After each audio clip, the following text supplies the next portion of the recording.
Un mensaje para hoy. Un mensaje para hoy. Que nos has dado. Gracias, Señor, por la lluvia que se acerca. Gracias, Padre amado, por la prosperidad de tu pueblo. Gracias por la sanidad de tu pueblo, Señor. Y gracias por la obediencia de tu pueblo. Apresura tu reino. En el nombre de Jesús. Amén. Y amén. En esta mañana quiero hablarles. Hemos estado hablando sobre el tema general de el fin se acerca y la importancia de que el pueblo de Dios realice cuán serio es eso.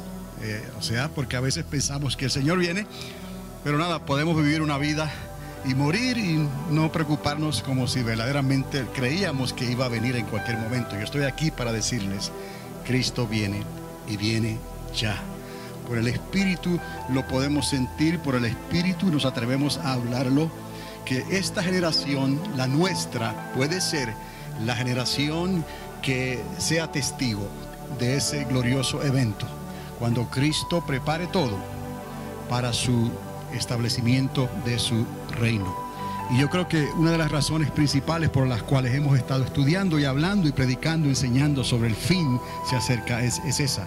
Pero tiene que haber una convicción, tenemos que creerlo para poder vivirlo y entonces poder transmitírselo a alguien de una manera u otra. Porque si no, simplemente estamos asumiendo ciertas cosas, pero no en realidad estamos dispuestos a creerlas como si fueran a pasar en cualquier momento. Y eso tiene mucho que ver con nuestra actitud y tendrá mucho que ver con la manera en que hacemos las cosas y tomamos decisiones. En esta mañana quiero hablarles sobre el compromiso de la sociedad, porque la sociedad es el blanco, la sociedad es lo que Dios quiere salvar, así como nos salvó a nosotros, que éramos parte de esa sociedad.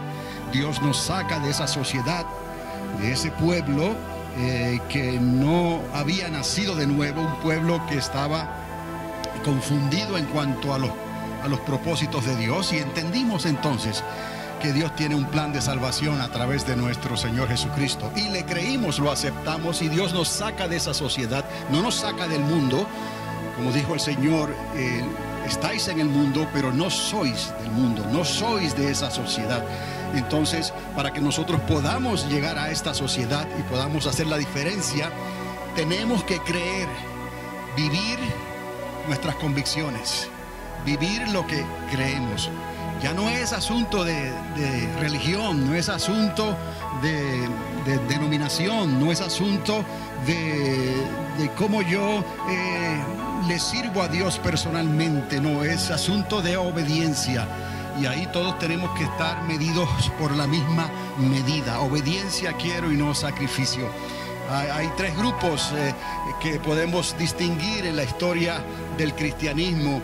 Y justo antes de que Cristo estableciera la iglesia. Y eran tres grupos básicos. Y quisiera tener la oportunidad de entrar un poquito en esto también, en estos tres grupos. Pero recordarán aquellos que se reunían antes de que Jesucristo se manifestara como el Hijo de Dios, el ungido.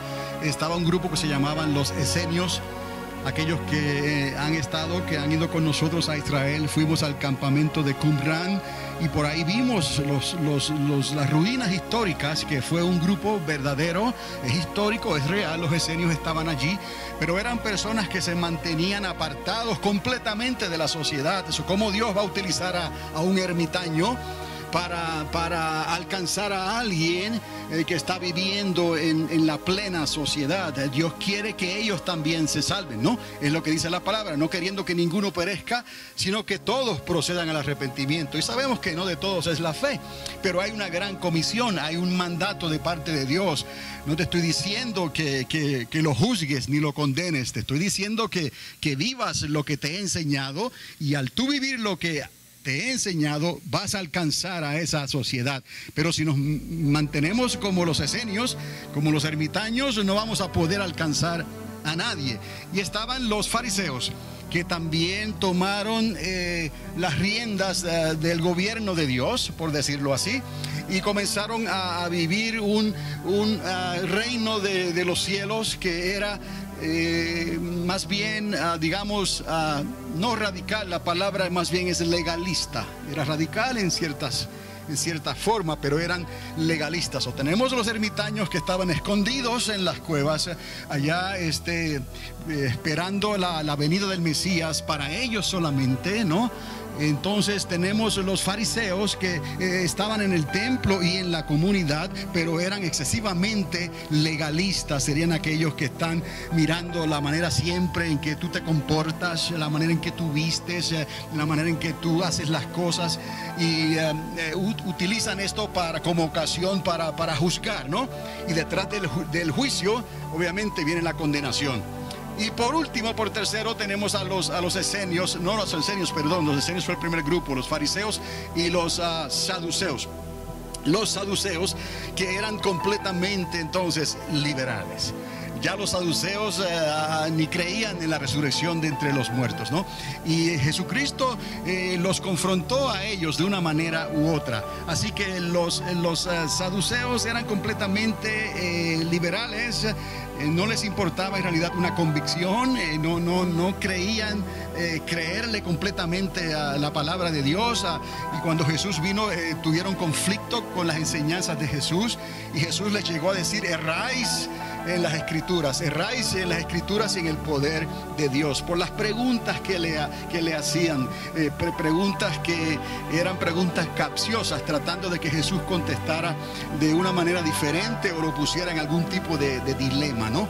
En una decisión así. Pero eso es lo que en realidad nosotros tenemos que recordar hoy en día, que nosotros también no vayamos a caer en una trampa igual, que vayamos a vivir como creyentes como los esenios, vayamos a vivir como creyentes como los fariseos, vayamos a vivir como creyentes como los saduceos. No, Pablo lo dijo claramente: para mí el vivir es Cristo y el morir es ganancia. Basado en esas palabras, el Evangelio de Cristo está fundado. En esta mañana quiero presentarles algo para discernir un poco este asunto de la actitud de la sociedad, la actitud de aquellos que tal vez han caído en la trampa de recibir otro evangelio. Porque fue profetizado también desde los tiempos de Jesús que otros vendrían predicando otro evangelio conforme a la sociedad, conforme a la interpretación del mundo, conforme a nuestros propios deseos internos. Y todo lo que tenemos nosotros, la palabra bien claramente dice que de la abundancia del corazón hablará nuestra boca, pero que el corazón es engañoso, es sumamente engañoso. Tenemos que cuidarnos de nosotros mismos. Nuestro peor enemigo somos nosotros mismos. Nuestro enemigo, el diablo no es nuestro peor enemigo. El mundo no es nuestro peor enemigo. Esas son plataformas para que nuestro peor enemigo, nosotros mismos, podamos caminar por caminos chuecos y torcidos en nuestra vida, justificando la manera en que vivimos, justificando la manera en que hacemos las cosas, justificando nuestras decisiones, justificando aún el pecado que estamos viviendo o disfrutando en esta carne llena de pasiones y deseos. Tenemos que estar muy atentos a lo que el Espíritu Santo nos está hablando, y que nos recuerda continuamente que hay un solo evangelio, y que Dios no nos llamó para vivir como los esenios, no nos llamó para vivir como los fariseos, ni tampoco nos llamó para vivir como los saduceos. Nos llamó para vivir ese evangelio que le fue entregado a la iglesia de Jesucristo. Para mí el vivir, aleluya, es Cristo, y el morir es ganancia. Si vivimos de esa manera, todo lo que hagamos tendrá su honor. ¿Por qué? Porque podrán ver la vida de Jesucristo, el verdadero evangelio en nosotros. Para llegar ahí, entonces tenemos que llegar aquí en este caso vamos a ir a los escritos de Lucas, el médico Lucas, en el capítulo 14, verso 16 en adelante. Lucas, siendo médico, él nos enseña que un evangelio saludable produce una iglesia saludable, aunque en este caso es más bien en la doctrina. Una doctrina saludable predicada desde los púlpitos de una iglesia de personas comprometidas producirá un cuerpo, una iglesia saludable en el poder del Espíritu Santo. Que podamos entonces dar el mensaje de esperanza a esta sociedad que está a nuestro alrededor, sin tener que irnos a ninguno de los extremos, ni de los esenios, ni de los fariseos, ni de los saduceos. Por eso no estamos predicando una religión, no estamos predicando una denominación, no estamos predicando ni siquiera una iglesia en un edificio, sino que estamos predicando una vida. Recuérdate de esto. Para mí el vivir es Cristo, es lo que tú vives, es lo que tú eres, es lo que tú haces en cualquier momento de tu vida, en el trabajo, en la casa, en la cama, en tiempos buenos, en tiempos adversos, como quiera que sea, tu vida está ligada a Cristo Jesús. O tus decisiones y las cosas que tú hagas y decidas serán hechas por el temor del Espíritu Santo que está en ti, porque Cristo nos dejó a su Espíritu. El Espíritu de Cristo es el Espíritu Santo. Ese es el que está a nuestro lado y el que está en nosotros, porque somos templo, casa, morada, tienda del Espíritu de Dios. Y si podemos discernir estas cosas, ya no estamos mirando la denominación, no estamos mirando la religión, no estamos mirando lo que otros quieran ver en nosotros, sino estamos viviendo la vida de Cristo en nosotros. Y eso es lo que va a hacer la diferencia en la sociedad que está a nuestro lado. Habiendo dicho eso, vayamos entonces al libro de Lucas, al capítulo, les dije 14, verso 16 en adelante. Y es aquí una historia, esas historias que Jesús hacía para presentar una enseñanza para que los discípulos, los que estaban escuchando, porque esto es para los que escuchan y le piden a Dios que el Espíritu Santo le abra el entendimiento. Y Jesús les hizo una historia de un hombre que había hecho una grande cena y había invitado a muchos, y a la hora de la cena envió a su siervo a decirle a los que había invitado: venid, que ya todo está preparado. Y si usted se da cuenta, estas historias de Jesucristo estaban hablando, estaban proyectando hacia el tiempo en que Él iba a establecer su reino. La iglesia iba a vivir bajo estas verdades, la iglesia iba a vivir bajo estas doctrinas, pero iba a llegar un día en que Él se sentaría a la mesa. Iba a llegar un día en que Él iba a establecer esa fiesta, Él iba a establecer su reino, Él iba a reinar literalmente por 1000 años en esta tierra. Y hacia ahí apuntamos, hacia ahí el verdadero evangelio debe de apuntar. Fue la primera pregunta que le hicieron los discípulos antes de que Él subiera al cielo, y es la última pregunta que nos hacemos nosotros antes de que Él regrese a esta tierra: ¿cuándo establecerás el reino a tu pueblo? ¿Será en estos días? Entonces Dios estableció esa ventana de tiempo, desde el tiempo que Él establece a su iglesia hasta los días de hoy, unos 2 días del Señor, unos 2000 años históricamente hablando, para entonces haber dado la oportunidad de que todos hagan lo que vayan a hacer y quieran hacer, y entonces se cerrará la puerta y Él vendrá y pondrá a todos sus enemigos por estrado de sus pies y establecerá su reino por 1000 años. Entonces aquí nos da una ilustración de lo que va a ocurrir.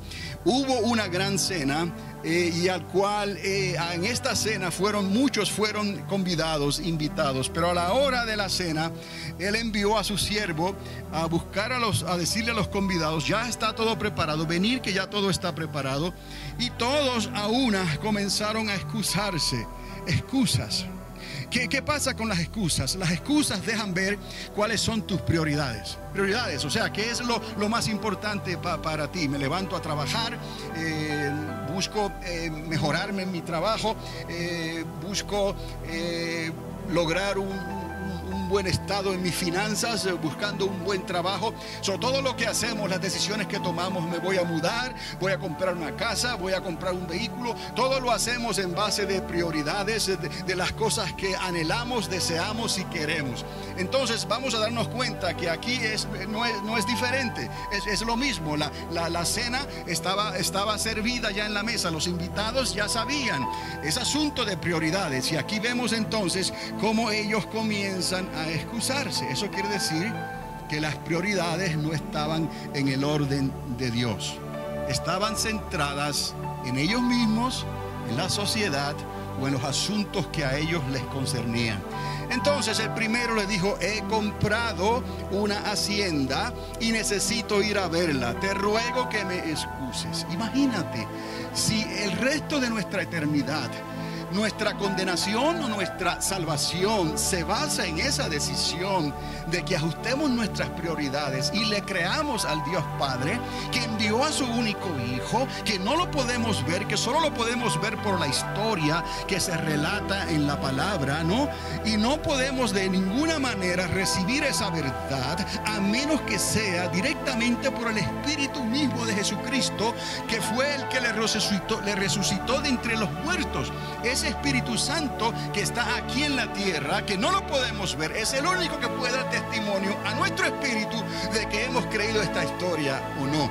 Entonces, mientras esto no esté claro en nosotros, obviamente van a haber excusas para todo lo que hagamos. Pero el problema está también, aprovecho para decirlo, cuando el pueblo de Dios mismo no ha ajustado sus prioridades y está viviendo o pretende vivir como la sociedad. Déjame decirte, no necesitas pretender ser como la sociedad, no necesitas caerle bien a nadie, no necesitas vivir como vive la sociedad. Dios es suficiente para darte salud. Dios es suficiente para librarte del enemigo, de los lazos del enemigo. Dios es suficiente para prosperar tu camino. Dios es suficiente para suplir todas tus necesidades conforme a sus riquezas y no conforme a las riquezas del mundo. No tenemos nada que envidiarle a la sociedad, ni tenemos que competir con la sociedad, pero para eso es necesario tener el Espíritu de Jesucristo en nosotros, para que podamos decir: para mí el vivir es Cristo.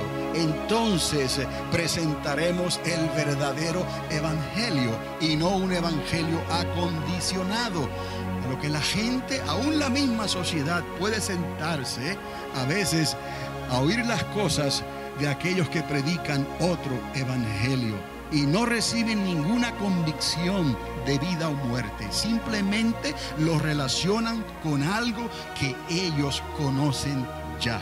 Y en el caso del evangelio del reino es todo lo contrario. Si no os arrepentís, todos pereceréis igualmente. Y la palabra es claro: hay que nacer del agua y del Espíritu. Quiere decir que esto es algo sobrenatural. Esto no es de cómo te sientes. Esto no es de lo que se ve o de lo que alguien dice o profetiza o dice que va a pasar o deja de pasar o está enseñando, ¿no? Esto no tiene nada que ver con eso. Esto tiene que ver con la decisión que tú has tomado para nacer de nuevo sobrenaturalmente. Y conste, ese nacimiento tienes que guardarlo con mucho temor y mucho temblor, para que no te contamines con la sociedad otra vez y luego venga y te ocurra algo peor. Tenemos que estar bien claros con este entendimiento para poder discernir estas historias y poder relacionarlas en cómo estamos viviendo nosotros. Si estamos entre los ermitaños, si estamos entre los fariseos o estamos entre los liberales y los saduceos. Entonces, el primero dijo: he comprado una hacienda, necesito que me excuses porque tengo que ir a verla. Y Dios no obliga a nadie, fíjese aquí, pero Dios tiene la última palabra. Él no obliga a nadie, pero Él tiene la última palabra. Entonces, para el buen entendedor, con una o dos palabras de Dios basta. Si es necesario convertirse a Dios para poder entrar en su reino, entonces, si tú quieres, bien puedes. Solamente tienes lo que Él ha dicho: obedéceme. Obediencia quiero y no sacrificio. Vamos a luchar con nuestro carácter, vamos a luchar con nuestra debilidad, vamos a luchar porque somos personas humanas, obviamente, pero tenemos al Espíritu de Cristo en nosotros, que nos redarguye y nos ayuda cada día para que ninguna raíz de amargura para que ningún pecado por ahí nos vaya a atrapar otra vez en su red de pecaminosidad contra Dios. Entonces, el asunto aquí es que se le pregunta a una persona y se le llama al primero, y él le dice que compró algo. Al otro, note usted en el verso 19, que también compró algo. Compró 5 yuntas de bueyes, y voy a probarlos, te ruego que me excuses. Comprar. ¿No es el amor al dinero la raíz de todos los males? Por algo Jesucristo fue tan claro sobre la relación con el mamón. El mamón es el Dios de este mundo y tiene que ver con la prosperidad, tiene que ver con las riquezas, tiene que ver con el dinero. Y tenemos que cuidarnos de esas riquezas engañosas. Tenemos que cuidarnos de esa tentación que el diablo, teniendo a los reinos de este mundo, puede utilizar en el mundo para que tú aceptes algún trato que el enemigo escondidamente te ofrezca, sabiendo que tú eres tu peor enemigo. No es ni el diablo mismo, ni es el mundo. Es uno que tiene el libre albedrío, es uno el que toma las decisiones, si lo quiero o no lo quiero, si voy o dejo de ir. Otra vez aquí he comprado 5 yuntas de bueyes y voy a probarlas y te ruego que me excuses. Y el otro, en el verso 20, le dice: acabo de casarme y por tanto no puedo ir. Note usted estas prioridades. Dios no necesita obligar a nadie, pero Dios nos ha dado una invitación extraordinaria, porque a Él le costó un precio muy grande, muy alto, pero aún así lo hizo de pura gracia, de puro amor. Lo hizo confiando en que el hombre pudiera aceptar ese precio. Y gracias a Dios, porque el deseo del corazón de Dios se ha cumplido y se estableció la iglesia, no la iglesia del mundo, sino la iglesia de Jesucristo, no en el poder del mundo, sino en el poder del Espíritu Santo de Dios. Y a esa iglesia Él la pudo dirigir y decirle que las puertas del infierno no prevalecerían contra ella. Y a esa iglesia Él le dijo: id y hablarles estas cosas que os he enseñado. Para mí el vivir es Cristo. No es lo que los ojos ven necesariamente, no es lo que los oídos escuchan necesariamente, no es lo que el mundo te ofrece, no es... Un mensaje para hoy.